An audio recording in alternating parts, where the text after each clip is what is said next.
नमस्कार दोस्तों, मैं दिलीप कुमार। दोस्तों, बीपीएससी टीआरई 4 में 1,20,000 से अधिक सीटों पर वैकेंसी आने की बात कई बार कही गई और सरकार में शामिल जो नेता हैं, जो पार्टियां हैं, उनके ट्विटर और फेसबुक सोशल साइट्स के माध्यम से भी ये बातें बार बार कही गई, पोस्ट की गई कि 1,20,000 से अधिक वैकेंसी टीआरई 4 में आएगी। लेकिन अब ये वैकेंसी धीरे धीरे घटते घटते 27,000 पे चली आई है। तो ये बिहार के लाखों छात्र युवाओं के साथ घोर अन्याय है। आखिर सीटों में कटौती क्यों की जा रही है?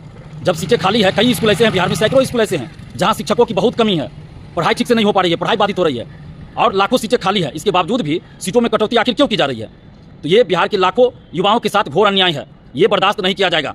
अभी एसटीईटी का भी ऐलान सरकार ने कर ही दिया है। जब एसटीईटी हो रहा है तो फिर अब तो वो भी बात नहीं रही। पहले कहा गया कि आधा सीट टीआरई 4 में देंगे, आधा टीआरई 5 में देंगे और एसटीईटी टीआरई 5 से पहले कराया जाएगा। लेकिन अब जब एसटीईटी भी कराया जा रहा है तो अब सीटों की कटौती क्यों की जा रही है?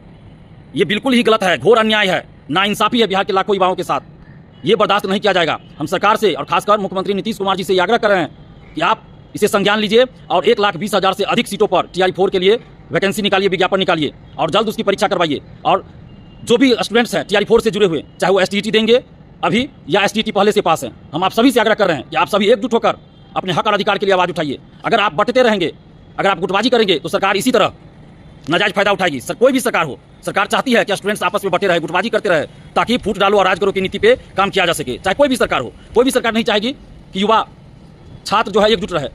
तो इसलिए हम सभी से आग्रह कर रहे हैं, जो अभी एसटीईटी देने वाले हैं और जो एसटीईटी पास हो चुके हैं, आप सभी से आग्रह कर रहे हैं कि आप लोग एकजुट होकर लड़ाई लड़िए। एकजुट होकर लड़ने की जरूरत है। और 9 सितंबर को महाआंदोलन होने जा रहा है। 9 सितंबर को सुबह 10 बजे पटना कॉलेज आप सभी लोग आइए और इस महाआंदोलन में शामिल होइए। अपने हक और अधिकार के लिए आवाज़ बुलंद कीजिए। अगर अभी एकजुट होकर आप लोग नहीं लड़े तो अभी तो 27,000 कही जा रही है, धीरे धीरे कहीं 5,000 पे सीटें न चली आए।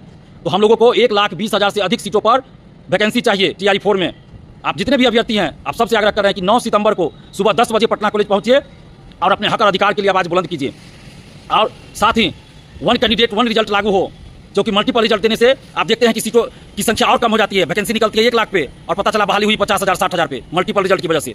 और अभी तो वैसे भी सीटों की संख्या कम कर दी गई है। तो इसलिए 1 कैंडिडेट 1 रिजल्ट लागू हो, रिजल्ट से पहले काउंसलिंग हो, यानी डॉक्यूमेंट्स की जांच हो। क्योंकि आप देखते हैं काउंसलिंग में बहुत सारे लोग फर्जी पकड़े जाते हैं या बहुत के पास डॉक्यूमेंट्स नहीं होता है, तो उनको बाहर किया जाता है। तो ऐसी स्थिति में भी सीटें खाली रह जाती है। तो ऐसी नौबत ना आए, पहले ही डॉक्यूमेंट्स की जांच हो जाए, जैसे कि अन्य भर्तियों में होता है।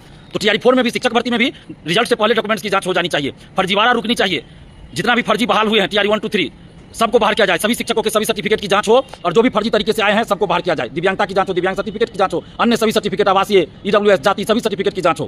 क्योंकि आप देखिए, अगर सही से बहाली हो, डॉक्यूमेंट्स की जांच अच्छे से हो, 1 कैंडिडेट 1 रिजल्ट दिया जाए तो अधिक से अधिक युवाओं को नौकरी मिलेगी। लेकिन यहाँ क्या हो रहा है?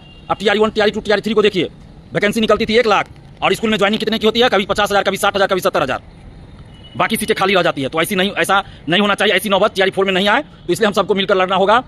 और 9 सितंबर का डेट इसलिए रखा गया है क्योंकि उससे पहले कहीं कहीं परीक्षा है जो